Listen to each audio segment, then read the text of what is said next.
Baik, Assalamualaikum warahmatullahi wabarakatuh. Perkenalkan, saya atas nama Muhammad Rafli Radiatul Zulfikar dengan NIM S1S1237072. Nah, baik, di sini saya akan menjelaskan mata kuliah struktur data, materi tentang pemrograman berorientasi objek. Kita pakai bahasa pemrograman Python. Nah, kita lanjut saja langsung masuk pada pembahasannya. Nah, di sini topik yang akan dibahas yang pertama itu pengenalan OOP atau bisa saja disebut dengan Object Oriented Programming. Dan juga di sini kita akan belajar tentang kelas dan objek, overloading operator, iterator untuk kelas, pewarisan atau inheritance, dan juga kelas abstrak, namespace, penyalinan dangkal, shallow copy versus penyalinan dalam deep copy. Nah, itulah topik yang akan dibahas berdasarkan materi yang akan kita pelajari. Nah, kita masuk terlebih dahulu di bagian pendahuluan. Nah, apa itu OOP atau Object Oriented Programming, atau dalam bahasa Indonesianya itu pemrograman berorientasi objek. Nah, PBO ini atau OOP ini adalah pendekatan untuk memodelkan hal-hal di dunia nyata. Nah, misalnya ini ada objek, mobil, dan juga rumah. Dan hubungan antara hal tersebut ada keterkaitan. Nah, misalnya antara siswa dan guru, perusahaan dan karyawan. Nah, yang dimana PBO ini adalah adanya sebuah objek yang saling berelasi satu sama lain. Dengan kata lain, OOP ini atau PBO ini memodelkan entitas dunia nyata sebagai objek, perangkat lunak atau software, serta mengatur hubungan di antara objek tersebut. Nah, itulah penjelasan dari apa itu tentang PBO. Kita lanjut saja. Mengapa OOP ini dibutuhkan? Nah, tujuan OOP ini dibutuhkan karena ini berfungsi di sistem perangkat lunak, program perangkat lunak, yang dimana OOP ini memiliki kualitas yang sangat penting untuk perangkat lunak. Yang pertama itu kualitasnya terhadap ketahanan atau robustness terhadap kegagalan, karena di sini dia bagian PBO ini pemrogramannya ini sudah terstruktur, jadi ketahanannya itu sangat terjaga, yang dimana dia juga kualitasnya ini adaptabilitas. Kode yang besar dapat dengan mudah disesuaikan untuk mengakomodasi perubahan baru, yang dimana kodenya ini meskipun besar, nah nanti masih bisa dimodifikasi tapi dengan cara yang mudah. Dan juga reusabilitas, yang dimana basis kodenya ini dapat digunakan kembali berbagai aplikasi dengan sedikit usaha. Nah, itulah kualitas dari OOP ini dan kenapa OOP ini dibutuhkan. Dan juga bagaimana OOP mencapai tujuan tersebut. Yang pertama itu tujuannya itu untuk enkapsulasi, menggabungkan data dan metode menjadi satu serta membatasi akses dari luar. Yang kedua itu modularitas, yang dimana komponen perangkat lunak dibagi menjadi unit-unit fungsional yang berbeda. Nah, termasuk konsep pewarisan atau inheritance. Dan ketiga itu abstraksi, yang dimana menyediakan antarmuka yang sederhana dan mudah dipahami oleh semua pihak sambil menyembunyikan detail implementasi, sehingga memudahkan orang lain untuk memahami dan menggunakan kode, contohnya melalui kelas abstrak. Nah, itulah penjelasan dari pendahuluan dari PBO ini atau OOP ini. Nah, kita lanjut pada software development atau pengembangan perangkat lunak. Nah, yang dimana pengembangannya ini dimulai dari perancangan terlebih dahulu, yaitu desain, dan juga bagaimana cara mengimplementasikannya, dan juga ada pengujian dan debugging, yang dimana di sini pakai top down, penggunaan stub fungsi atau komponen sementara, dan juga bottom up, pengujian unit atau unit testing, dan juga ketiga itu debugger atau breakpoint dan perintah print.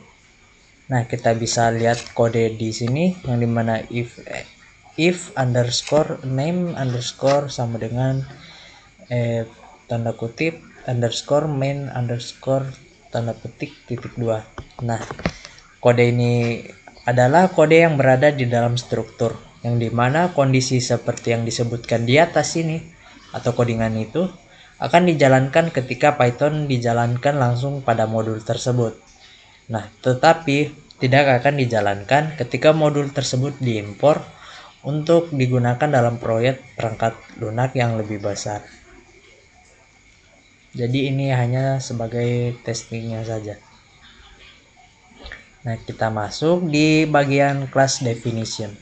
Nah, apa itu definisi kelas untuk PBO ini?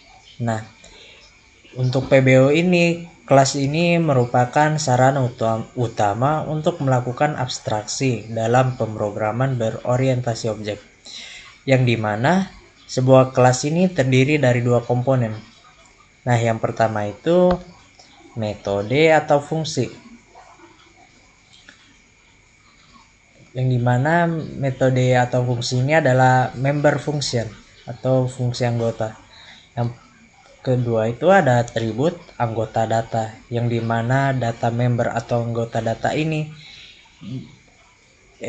dia termasuk atribut, termasuk field juga, atau variable instance.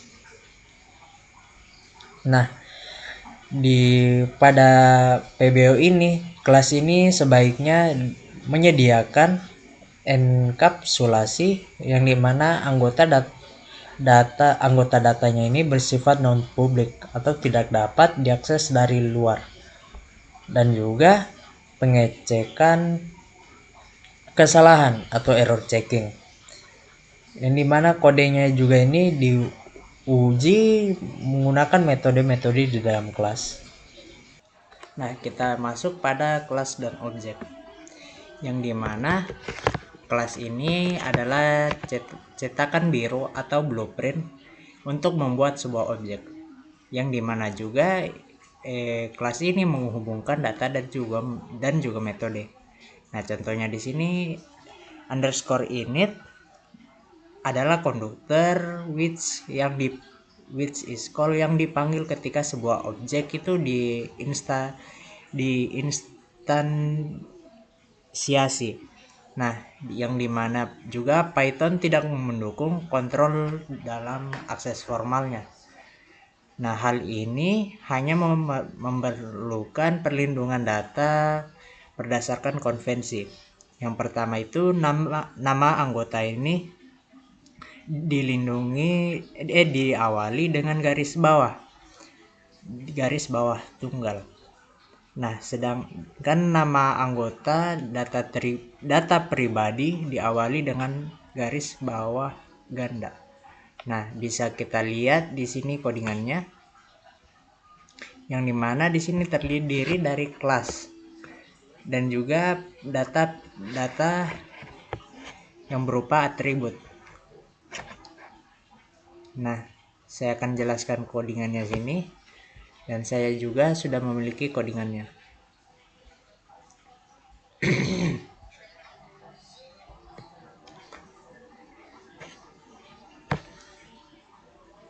Kita tunggu, saya carikan. Nah, ini untuk objek dan kelasnya, yang dimana di sini kelas person ini untuk sebuah kelas, yakni orang itu sendiri, yang dimana sini dia menggunakan metode konstruktor otomatis dijalankan saat objek dibuat. Nah, konstruktornya ini berupa init, dan juga untuk parameternya sini name, age, ag, dan gendernya.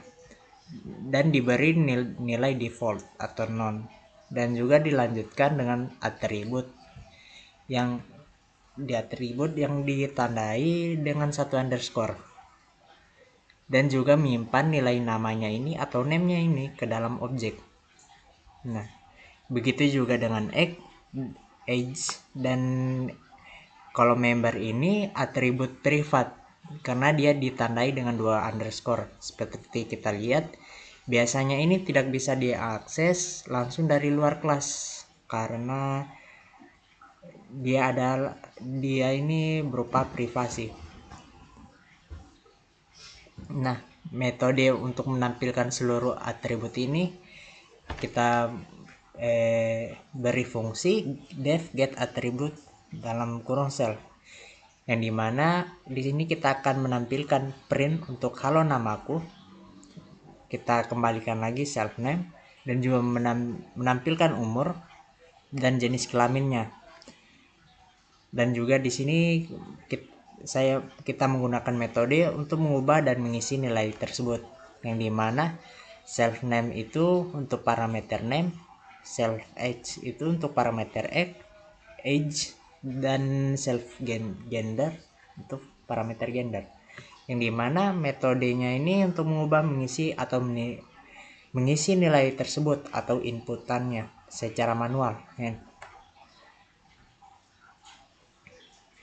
Dan di sini membuat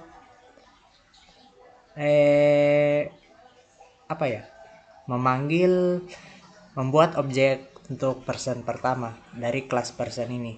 Nah, yang dimana kita mengisi untuk kita pengenal person, lalu kita isi namanya sebagai Ali dengan umur 25 dan gendernya sini male, dan memanggil metode atribut yang dimana untuk menampilkan data objek dari P1 ini, P1 get attribute, dan juga kita membuat ulang P1 nya ini untuk Harry.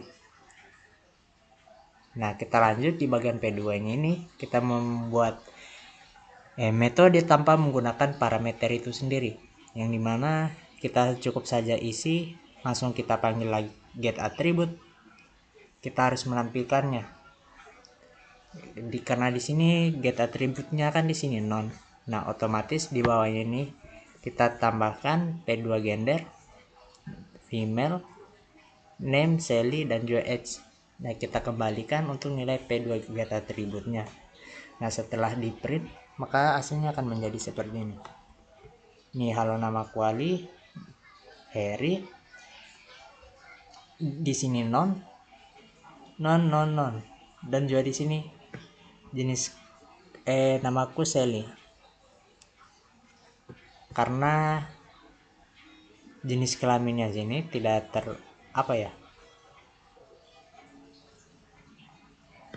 tidak terdeteksi atau tidak terbaca.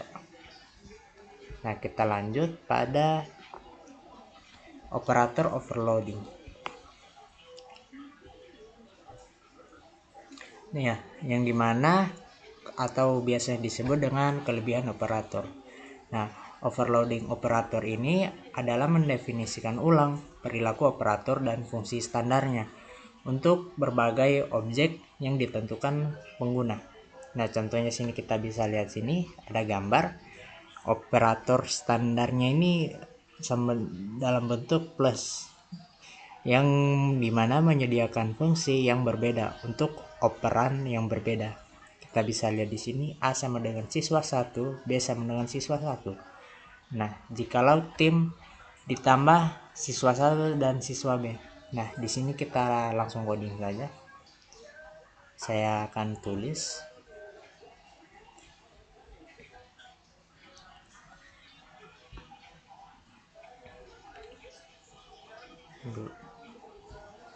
operator overloading.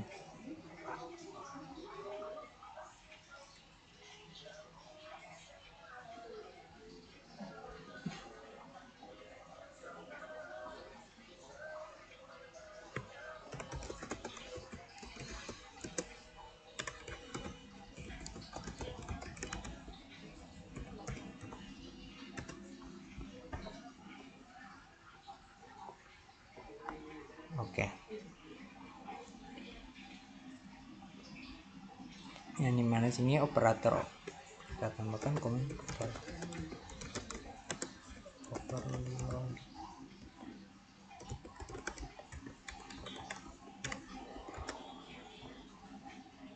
overloading print 2 titik.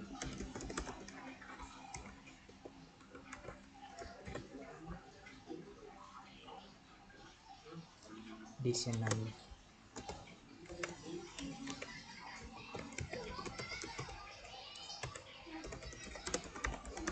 number dan juga untuk baris ketiganya print 2 tambah 2,3 tambah 45,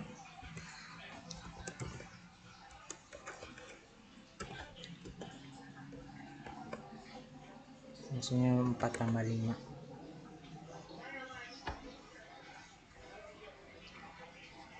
4,5, harusnya 4,5, sorry.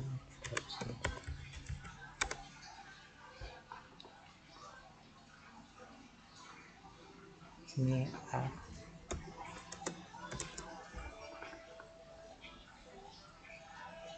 2,3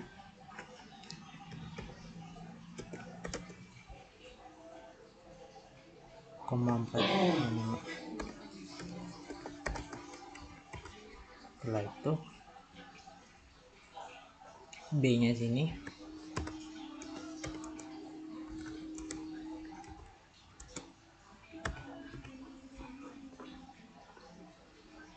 7,8 10 7,8 10,11, yang dimana C ditambah AB, sorry salah diram,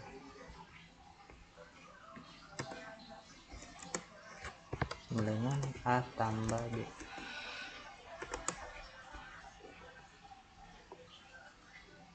Print C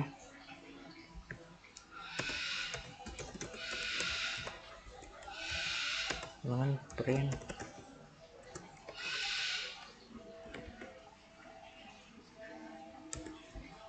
Tom plus Harry kan Harry Tom Harry Tom. Oke, kita save. Saya hapus komennya dulu, maksudnya ada yang salah. 7,8 10. Oh, karena di sini tidak ada komanya.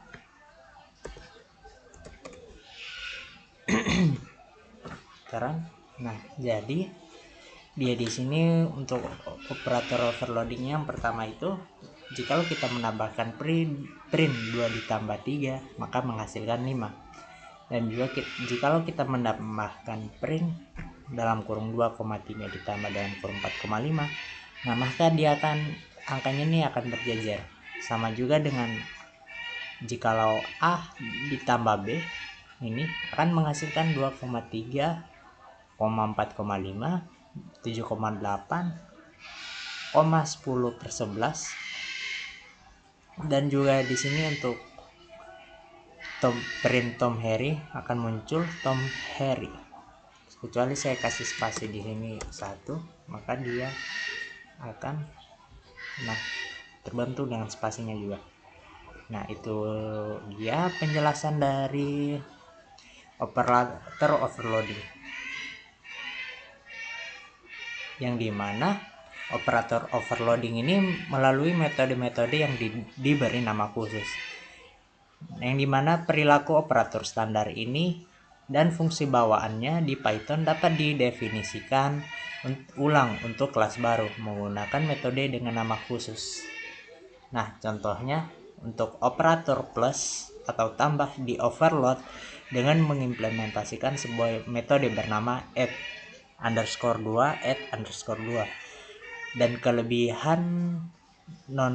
kelebihan beban non overload operator ini, yang dimana str dalam kurung vo di overload untuk sebuah objek dengan mengimplementasikan metode for dot underscore 2 str underscore 2 tutup kurung, yang dimana kelas for ini didefinisikan pengguna dapat diperlakukan sebagai variabel boolean dengan mengimplementasikan metode for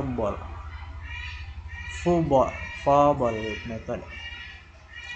Dan juga jika sesuatu metode khusus tertentu tidak diimplementasikan dalam kelas yang didefinisikan pengguna, sintaks standar yang bergantung pada metode tersebut akan menimbulkan pengecualian. Nah, contohnya ini A plus A ditambah B akan menimbulkan kesalahan jika add tidak didefinisikan. Nah, berikut adalah tabel sintaks-sintaksnya, yang dimana dia juga memiliki spesial add metode dengan nama khusus atau spesial, yang nama A plus B itu add, A kurang B itu sama dengan sub, dan juga sebagainya. Nah, untuk metode untuk contoh overloading operator untuk kelas vektor, yang dimana di sini adalah metode tersirat. Ada beberapa operator yang memiliki definisi default yang disediakan oleh Python itu sendiri. Jika ada metode khusus dan ada beberapa operator yang definisinya ini diturunkan dari operator lain.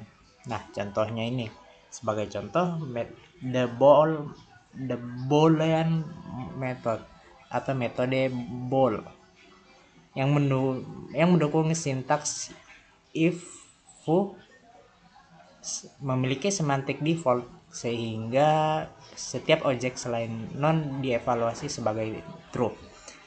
Namun jika metode if ini len ini didefinisikan, maka bu atau dalam kurung foo ini secara default diinterpretasikan sebagai true untuk instans dengan panjang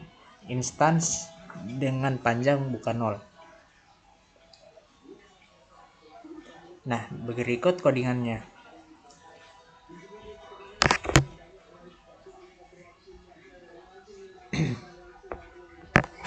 Nah, ini untuk codingannya untuk operator overloading. Operator overloading for a vector class. Nah, yang dimana di sini kelas vektor ini mempresentasikan sebuah vektor dalam ruang multidimensi. Nah, dia di sini menggunakan def init atau jumlah dimensi vektornya itu sendiri, yang dimana di sini membuat vektor berdimensi D yang berisi dengan 0. Kita bisa lihat di self quotes. Nah, terus di sini untuk konstruktor kelasnya D jumlah vektor def init self ini D. Nah, dokumentasinya ini membuat vektor berdimensi dengan yang berisi 0. Nah, setelah itu membuat list berangka 0 sebanyak 2 kali. Dan juga contohnya, jika D-nya sini 5, maka dia akan membuat 5 juga begitu. 5 0. Kayak di sini ada self quotes 0 kali D. Dan juga di sini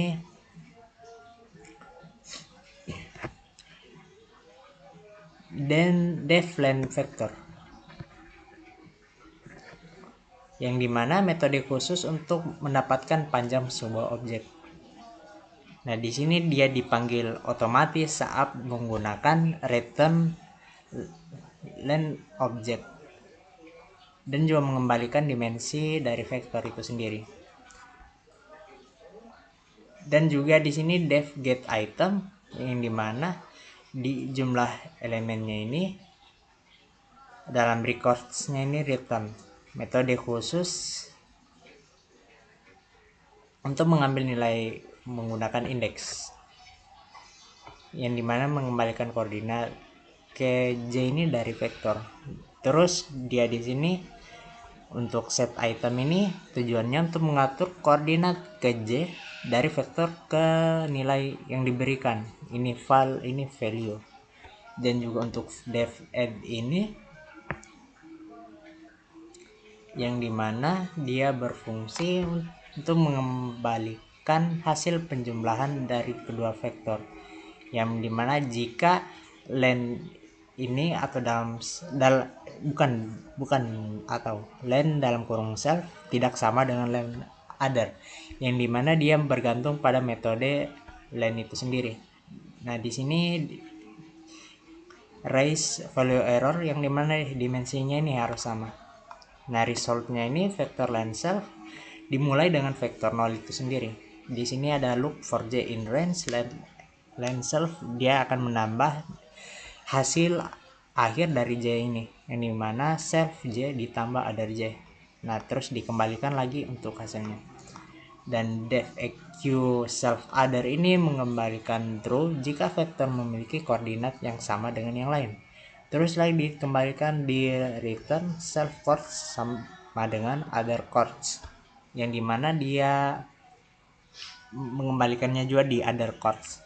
Dan juga def n underscore na ini self other. Nah fungsinya ini mengembalikan true jika vektor berbeda dari yang lain.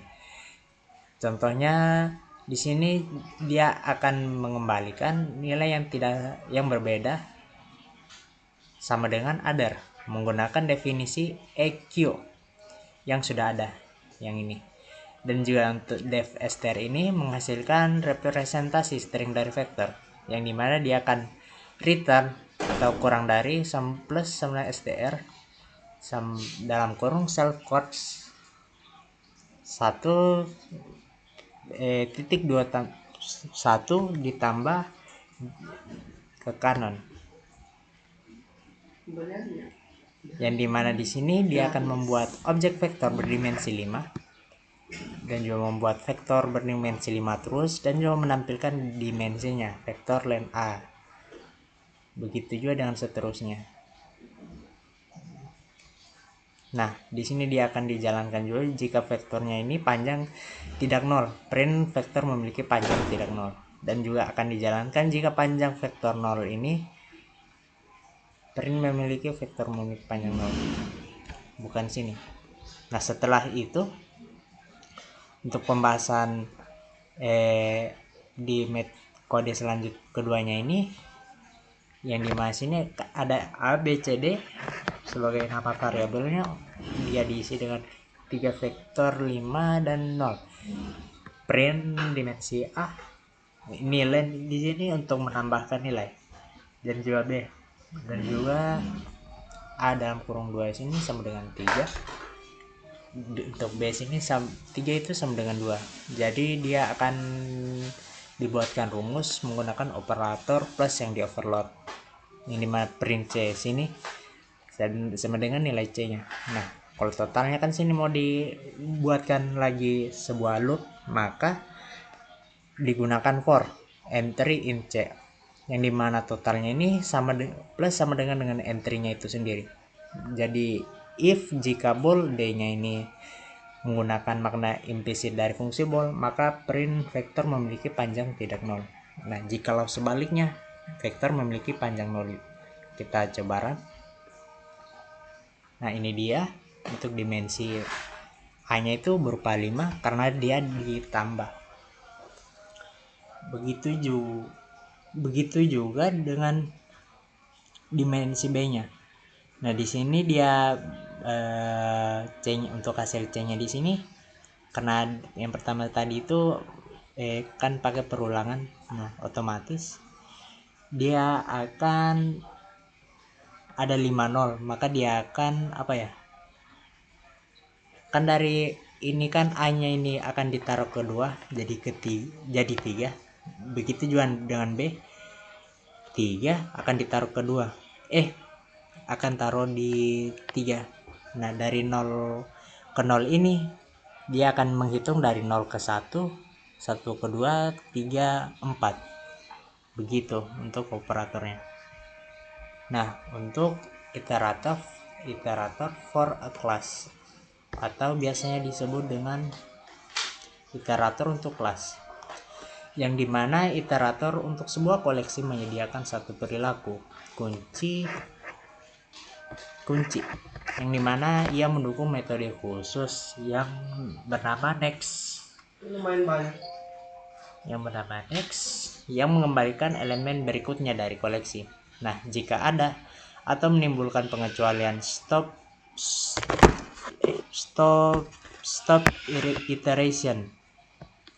iteration untuk menunjukkan bahwa tidak ada elemen yang lebih lanjut. Nah, ada dua cara untuk mengimplementasikan iterator menggunakan sintaks generator X dan iter, dan juga dengan mendefinisikan metode len and get item, metode untuk kelas yang ditentukan pengguna itu sendiri. Nah, berikut codingannya di samping ini adalah contoh membuat iterator kelas menggunakan sintaks generator. Saya sudah punya codingannya.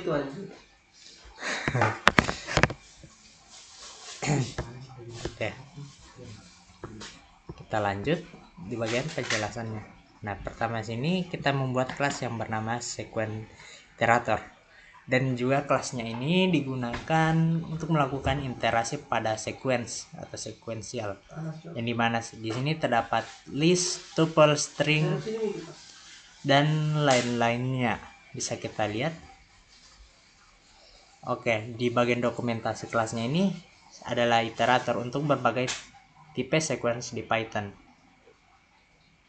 Nah, dokumentasinya ini membuat iterator untuk sequence yang diberikan itu. Nah, menyimpan data sequence ke dalam atribut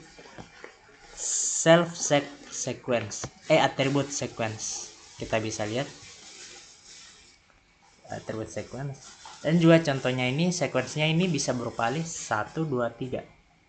Dan self sama dengan sequence. Ini mana variabel index iteratornya ini dimulai dari min 1 agar saat next pertama ini menjadi 0. Ini mana self ini dot underscore k sama dengan min 1. Dan juga metode khusus iteratornya ini dipanggil otomatis saat menggunakan next. Nah, itulah fungsi next, yang dimana dokumentasinya ini mengembalikan elemen berikutnya atau memunculkan stop iteration jika habis. Dan juga kita menambahkan indeks sebesar 1, bergerak ke elemen berikutnya self titik underscore k ditambah plus sama dengan 1 untuk maju ke indeks berikutnya. Ini juga mengecek apakah indeks masih dalam batas sequence if self titik underscore k kurang dari length dalam kurung self dot underscore sec tutup kurung, yang dimana dia sini akan mengembalikan self sec itu sendiri. Nah, kecuali dia akan, jika elemen sudah habis, maka Python-nya ini akan menghentikan proses iterasi itu sendiri. Rise stop iteration. Nah, terus lanjut di bagian metode iternya, def iter, yang digunakan ini fungsinya digunakan agar objeknya itu bisa dipakai dalam for loop. Def iter self secara konvensi iterator harus mengembalikan objek ke dirinya sendiri, yang dimana di sini kita pakai return self. Yang dimana di sini kita membuat list data, kita melakukan iterasi menggunakan kelas sequence iterator tadi, yang dimana pertama itu 1 iter, yang kedua next untuk berulang kali, yang dimana for i sequence iterator data untuk perulangannya. Jadi kita untuk menampilkan setiap data ini kita print i atau loopnya, kita running. Nah, sabar, kita running. Nah, maka dia di sini akan mengembalikan nilainya dari 789235. Itulah dari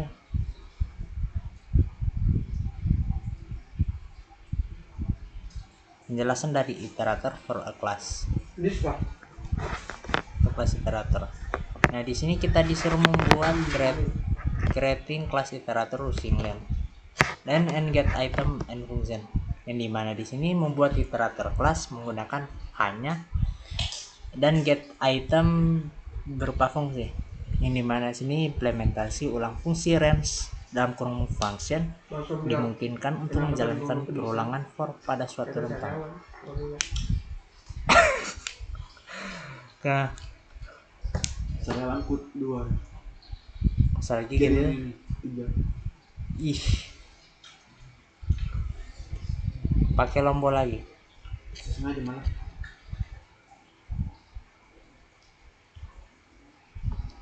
Nah, kita lanjut pada creating class iterator. Nah, kita sudah sampai pada poinnya.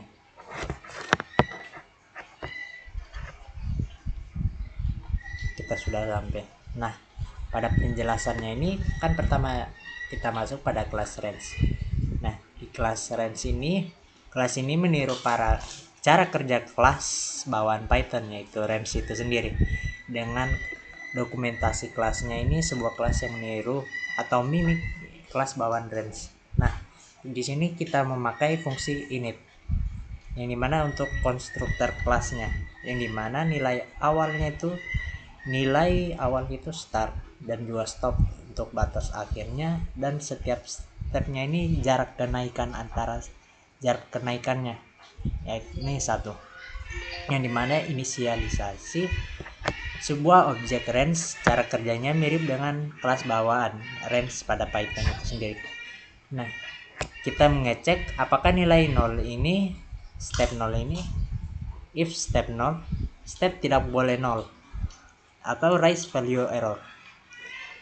Nah, jika stop is none, atau mengecek apakah nilai 0, step tidak boleh 0 karena iterasi tidak bisa berjalan if step sama dengan 0, dan juga menampilkan error jika step sama dengan 0. Raise value step tidak boleh. Nah, mengecek apakah hanya ada satu parameter, contohnya itu range-nya itu sama dengan 10. If stop is none, diubah menjadi pertama itu 0 dan stopnya di nilai awal tadi. Nah, contohnya range ini dari 10, contohnya ini range dalam kurung 10. Terus saya akan membuat range dalam kurung 0,10. Maka dia akan startnya itu di angka 0 dan stopnya itu di angka 0 juga, atau di 10. Dan juga dia menghitung jumlah elemen dalam range, yang dimana max-nya itu 0, sama dengan nilai maksimalnya tadi, memastikan hasilnya ini tidak negatif. Dan juga di sini ada self length sama dengan max dalam kurung 0, dalam kurung stop kurang start tambah step kurang 1, atau step, yang dimana dia akan menyimpan nilai awal range-nya dan juga menyimpan nilai step atau lompatan self step itu sendiri. Nah, metode khususnya ini untuk len object yakni def len self, yang dimana dia mengembalikan jumlah elemen dalam range itu sendiri, yakni return self len. Dan juga def get item ini mengembali metode khusus untuk indexing. Contoh R3, def get item self k, yang mengembalikan elemen pada indeks ke k, mendukung indeks negatif juga. Nah, jika k-nya ini kurang dari 0, maka k ini ditambah sama dengan self, mengonversi indeks ke negatif. Dan juga mengecek jika tidak, apakah indeks negatif, contoh R sama dengan itu jika ada -1. Nah, jika tidak, not 0 tidak samakah, misal panjangnya ini mengubah indeks negatif ke positif, misal panjangnya 5. Nah, indeksnya ini kurang 1, maka akan jadi 4, yakni dia di sini mengonversi indeks nilai negatif. Dan juga jika indeks di luar batas, nah maksudnya sini jika not 0 tidak sama maka kurang dari self length, ini mengecek apakah indeksnya ini valid, dan juga indeksnya di luar batas, maka raise indeksnya ini akan aktif akan dijalankan, yakni indeks di luar jangkauan. Dan juga fungsi return ini untuk menghitung nilai elemen dari start plus ditambah indeks kali step. Nah, itu penjelasan dari sabar, ternyata masih ada lanjutannya.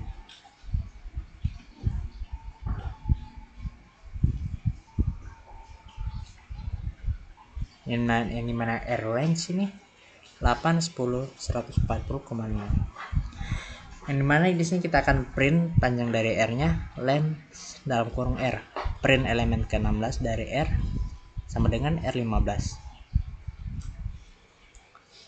Yang dimana kita akan menampilkan elemen indeks ke-15 nya ini, R15, memanggil get item, dan juga melakukan iterasi pada objek R, dan get item for i in R, print n, menampilkan setiap elemen print, dan juga pindah baris lagi untuk print atau membuat baris kosong. Dan juga kita membuat dari for i in range 0,27, yakni kita loop dari 0 sampai 26. Dan juga di sini kita menampilkan elemen R-nya untuk berdasarkan indeksnya, dan juga kita pindah baris lagi, print atau mengosongkan.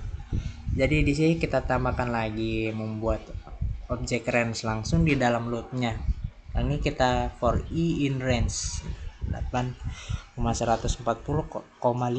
yang dimana menampilkan setiap elemen print elemen. Kita coba kita run. Nah, ini dia, yang dimana panjangnya ini R-nya ini sama dengan 27, elemen ke-16 dari R itu 83. Ini dia 1, 2, 3, 4, 5, 6, 7, 8, 9, 10, 11, 12, 13, 14, 15, 16. Ini dia 83. Oke. Setelah itu kita lanjut di bagian inheritance atau disebut dengan warisan. Cara alaminya ini untuk mengatur berbagai komponen struktural dari sebuah paket perangkat lunak atau software adalah secara hierarkis, dan juga fungsi abstraknya ini yang serupa dikelompokkan bersama secara bertingkat. Kita bisa lihat di sini ada base class, parentnya ini sama dengan building. Dari child high rise-nya ini akan ke apartemen, begitu juga tuh story house akan ke house, commercial building, dari skyscraper-nya akan ke commercial building. Nah, abstraksi tersebut ini bergeser dari spesifik yang lebih umum ya, seiring dengan naiknya tingkat hierarki. Nah, pewarisan memungkinkan kelas baru yang disebut subkelas atau kelas anak untuk didefinisikan sebagai kelas yang sudah ada. Kelasnya ini kelas dasar, kelas induk, atau superkelas sebagai titik awalnya. Dan juga suatu subkelas ini dapat mengkhususkan perilaku yang sudah ada dengan menyediakan implementasi baru yang menimpa metode yang sudah ada. Dan juga suatu subkelas juga dapat memperluas superkelas lainnya dengan menyediakan metode-metode baru seperti kita lihat ini dalam tabelnya. Nah, contohnya di sini contoh hierarki tipe pengecualian Python, yang dimana sebagian dari hierarki ini tipe pengecualian Python, yang dimana dari indeks error, key errornya ini akan di loop dulu, dilihat dulu value nya juga, dan zero division errornya ini akan dilihat di arithmetic error, terus dia di exception atau pengecualian di bagian sistem access, dan juga keyboard interrupt akan menuju di bagian base exception itu sendiri. Nah, contohnya di sini ada contoh credit card class, yang dimana ini fungsinya mengikuti yang pertama itu membuat akun baru untuk customer. Customer apa lagi? Pelanggan. Ya, pelanggan. Dan mengizinkan Tanya ke GPT deh, Cok. GPT langsung. AI langsung. dan juga mengizinkan customer itu untuk AI voice. berelasi datanya sendiri. Dan juga expense could be charged to the card, dan juga bisa menggunakan kartunya itu sendiri. Sebuah pengguna ini akan melakukan payment untuk maintenance the card balance atau apa ya, balance seimbang, kartu yang seimbang, dan juga memperbesar dan juga memperluas agar kartunya ini tidak limit. Nah, di sini ada dua codingan, dan juga di sini ada outputnya. Kita masuk saya pada codingannya. Example credit card. Wow, mak 100 baris, Pak. Kelas kredit. Capek aku. Nah, contohnya nih kelas kartu kredit. Yang dimana konstruktornya ini isinya di dalamnya ini ada self, customer atau pelanggan, bank, akun, dan juga batasnya atau limit. Batas kredit kartunya. Dan juga di sini kita menyimpan nama customer, menyimpan bank, akun, limit, dan juga balance-nya atau batasnya. Atau ke saldo. Nah, untuk metode getter ini untuk mengambil nama customer, ini def get customer dan juga sebagainya. Dan def charge ini untuk melakukan transaksi, yang dimana price menambahkan tagihan ke kartu dengan asumsi limit kredit masih mencukupi, mengembalikan true jika transaksi berhasil, dan juga false jika ditolak. Nah, ini berupa codingannya, loopnya maksudnya. Dan juga di sini akan membuat fungsi make payment, yang dimana di sini berfungsi sebagai proses pembayaran dari pelanggan yang akan mengurangi saldo. Jadi kita masuk di modul pengujiannya. Jika names ini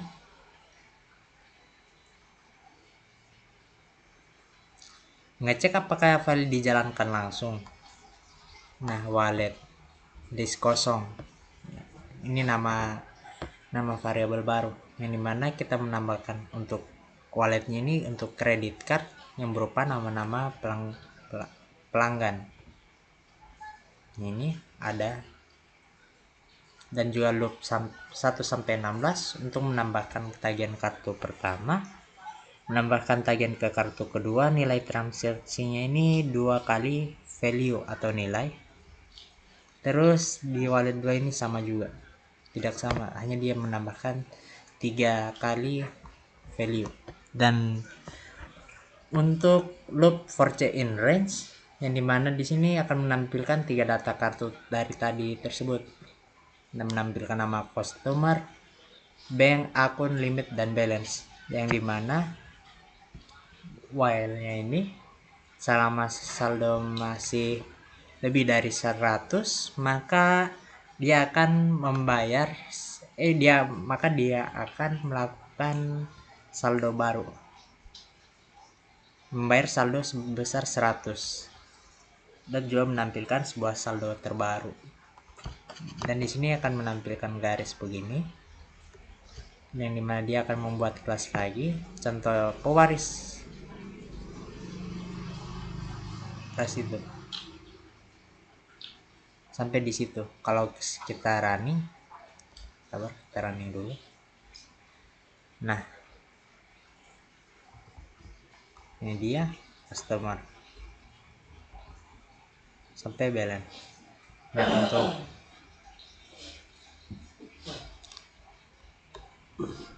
untuk contoh inherit plus predatory credit card. yang dimana contoh kelas perwarisan kartu kredit yang merugikan. Nah, kelas anak ini yang dimana dia mewarisi konstruktor kelas induk untuk membuat pelanggannya ini untuk membuat pelanggan baru, mengubah perilaku penagihan kartu dengan menggunakan biaya $5 jika penagihan ditolak, dan juga mengubah fungsi pembayaran kartu dengan menggunakan bunga atau saldo yang terlambat dibayar. Bisa kita lihat sini ada codingannya juga. Perluasan dari keridatar kredit kita yang sendau dia. Sebelum sendau kan sudah sendau duluan, saya kaget sudah. perluasan dari kredit card yang menambahkan bunga dan biaya.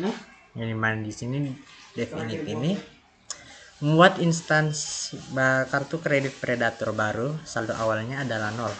Customernya ini nama pelanggan, misalnya John Bowman tadi.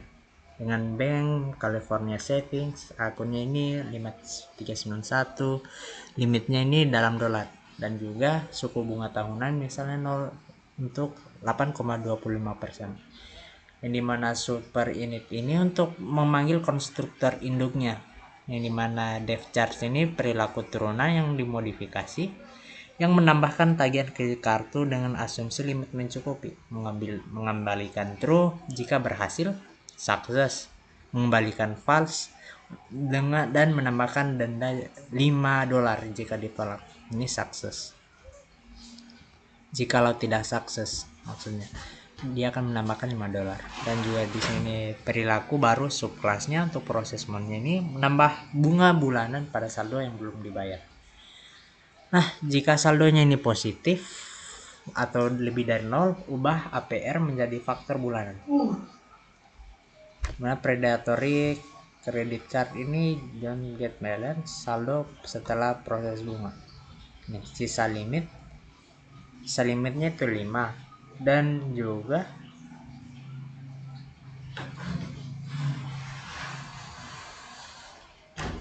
setelah prosesnya ini bunganya ini 5,0.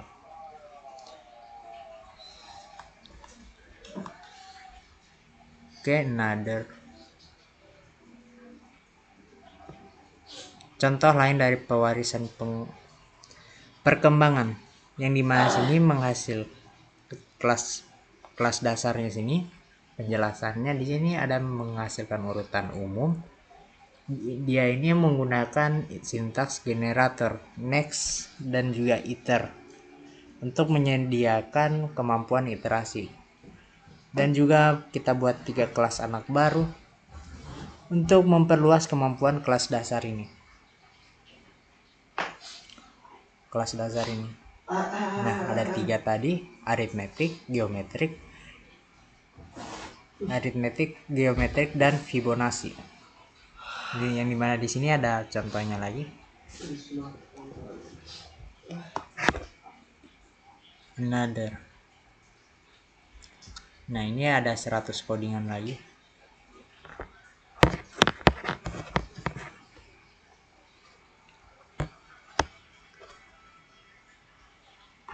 Tidak 100 codingan sih, dia sampai 45 baris saja.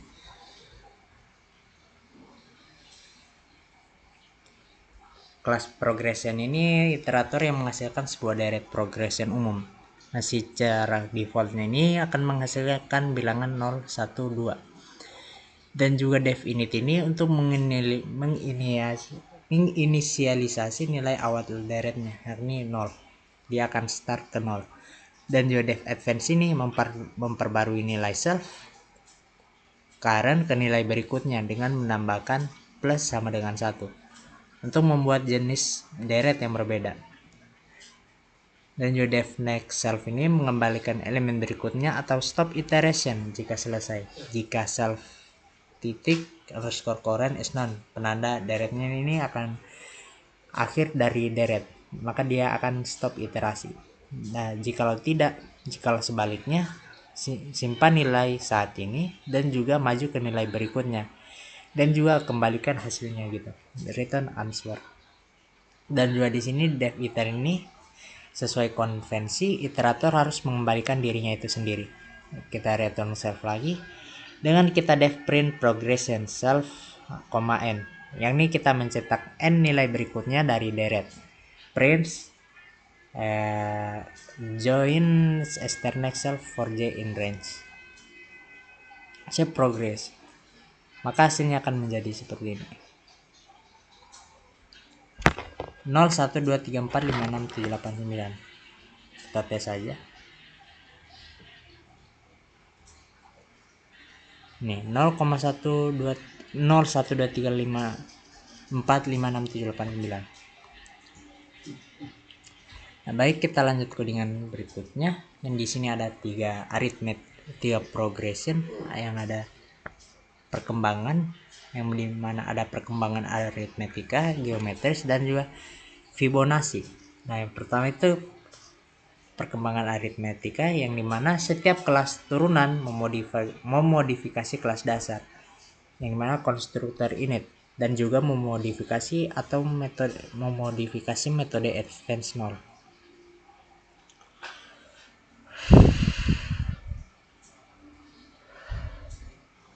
Nah, kelas aritmetik ini untuk iterator yang menghasilkan barisan aritmetika. Di sini dia def init ini membuat barisan aritmetika baru, yang dimana increment nilai konstannya ini yang ditambahkan ke setiap suku. Defaultnya ini 2, akan menambahkan 2. Dan nilainya awalnya ini diawali dengan nilai 0. Super initnya ini untuk menginisialisasi kelas induknya. Dan juga override versi yang diwarisi memperbarui nilai saat ini dengan menambahkan increment yang tetap, yang dimana dari 0 dia akan menambahkan terus 2, 4, 6, 8, 10, 12, 14, 16, 18. Dan untuk aritmetika progression ini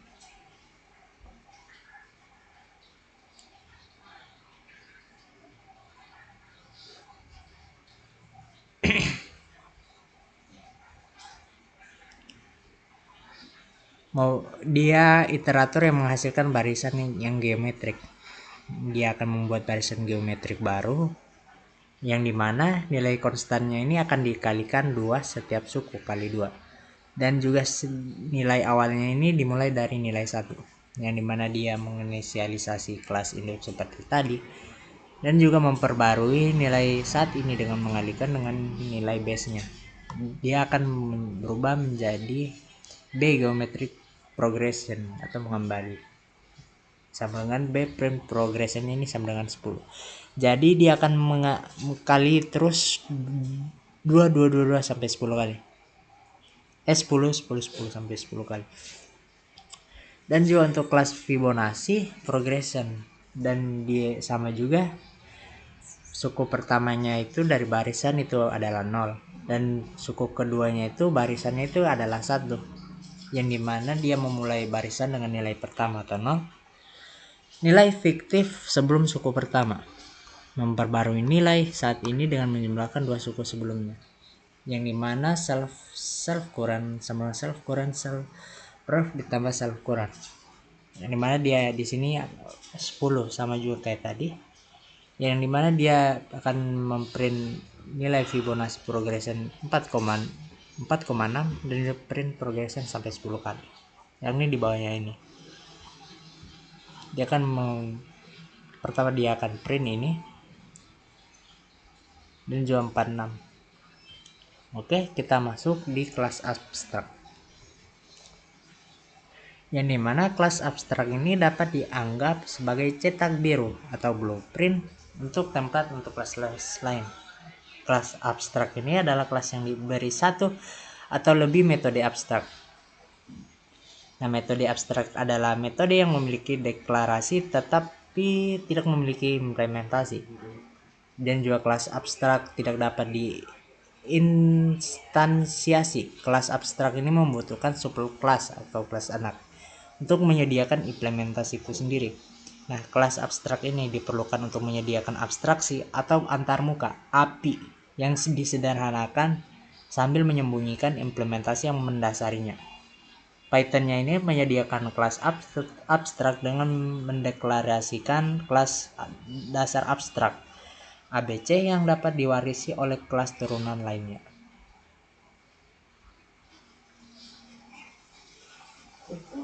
Yang dimana di sini ada dua contoh metode. Metode abstraknya ini mewajibkan untuk mendefinisikan ulang metode kelas. Untuk X-nya ini mewarisi konstruktor kelas dasar untuk inisialisasi dan juga mendefinisikan ulang metode abstrak di kelas dasarnya.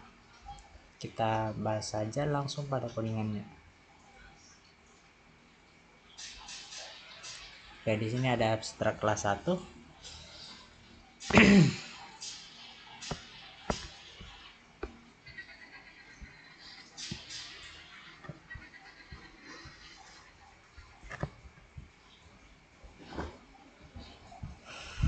Tapi kalau kada langsung berarti dia itu malah jadi kremokan atau tambah batu. Gimana kita import ABC dari modul ABC, abstract base class. From ABC import ABC. Dan juga membuat kelas abstrak bernama animal. Nah, kelas ini menjadi parent class dan tidak bisa dibuat objek secara langsung. Untuk kelas animal ini, dekoratornya ini abstract method, yang dimana menandakan bahwa metode ini wajib diimplementasikan oleh subclass abstract method atau demo self. Dia di sini pas ini artinya ini metodenya ini belum memiliki isi atau pass. Nah, untuk subclass human membuat kelas human. Nah, kelas ini mewarisi kelas animal. Kelas humannya ini sama dengan animal. Dalam kurung animal maksudnya. Implementasinya ini metode abstrak juga move self. Ini yang dimana saya bisa berjalan dan berlari. Dan juga begitu juga dengan subclass next, turunan dari animal ke animal. Kelas next diimplementasikan metode move dan menampilkan aksi ular print, saya bisa merayap, dan juga anjing saya juga bisa menggonggong, lion saya juga bisa mengaum. Dan juga di sini untuk drive code di sini atau pengujian programnya ini membuat objek dari human sampai singa dan memanggilnya dengan metode move. Nah,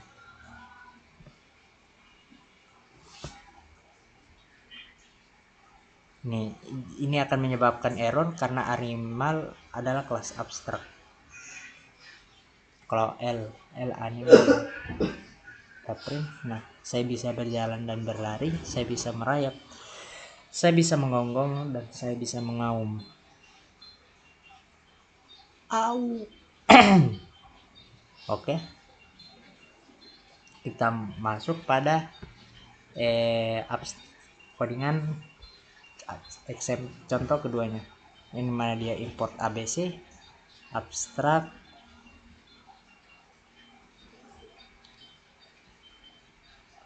class example.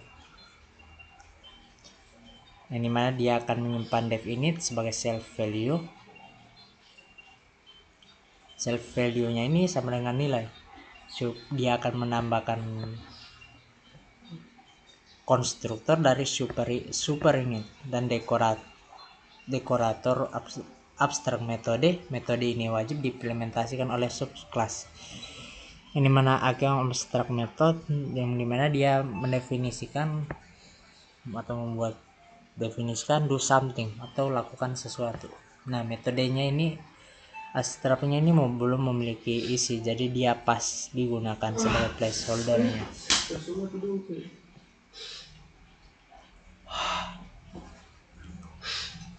Dan juga kelas DOD ADD ini, kelas ini mewarisi abstract class example yang dimana implementasi metode abstrak dari parent class def do something menambahkan 42 ke value return self value plus 2. yang dimana dia di sini akan membuat objek lagi, yang mana objeknya ini dari kelas DOADD 42. Value-nya diisi dengan angka 4, yang dimana X DODD do at 42, yang mana dia sini akan memanggil metode do something. 4 ditambah 42 sama dengan 6. Saya sudah punya Pythonnya, kita running saja. Nah, dia akan menghasilkan 46.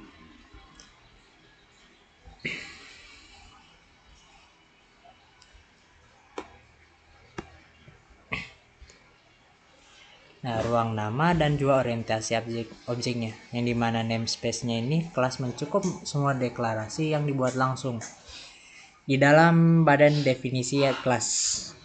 Kita bisa lihat di sini dari namespace kelas credit card dan juga namespace kelas predatory credit card dan juga namespace instance untuk objek predatory credit card, yang dimana di sini untuk predatory card ini berupa fungsi dari init, process mount, dan juga charge.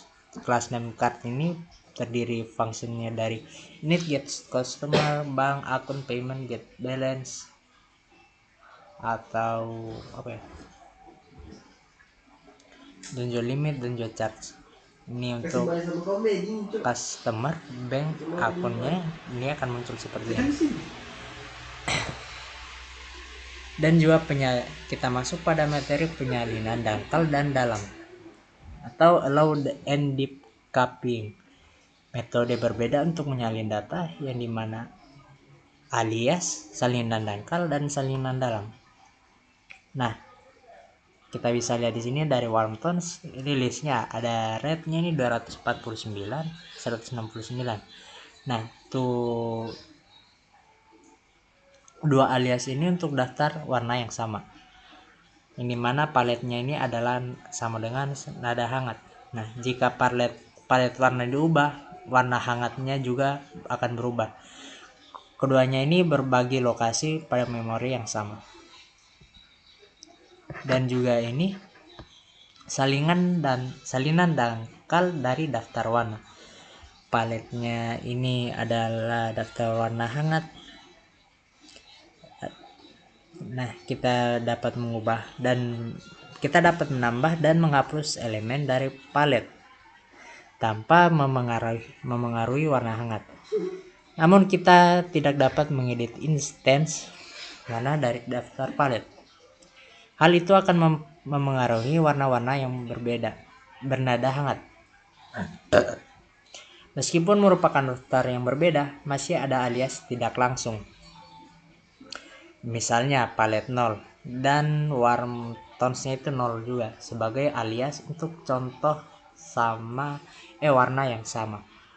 Dan juga palet salinan mendalam dengan nada hangat. Dalam penyalinan mendalam atau deep copy, salinan baru merujuk pada salinan-salinan miliknya sendiri dari salinan-salinan yang dirujuk oleh versi aslinya.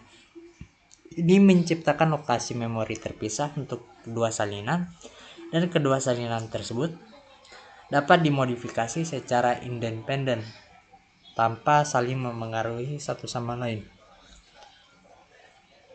Nah, untuk ringkasan pada modul ini, kita telah membahas hal-hal berikut, apa itu OOP dan mengapa dibutuhkan, bagaimana cara membuat kelas dan objek, dan juga bagaimana cara melakukan overloading operator dan fungsi standar untuk kelas yang didefinisikan pengguna, dan juga bagaimana menyusun program melalui pewarisan, bagaimana cara membuat dan menggunakan kelas abstrak, dan perbedaan antara penyalinan dangkal dan penyalinan mendalam. Nah, sekian dari materi yang bisa saya sampaikan, dan kurang lebihnya mohon dimaafkan, dan saya akhiri dengan ucapan wabillahi taufiq wal hidayah. Wassalamualaikum warahmatullahi wabarakatuh. Terima kasih.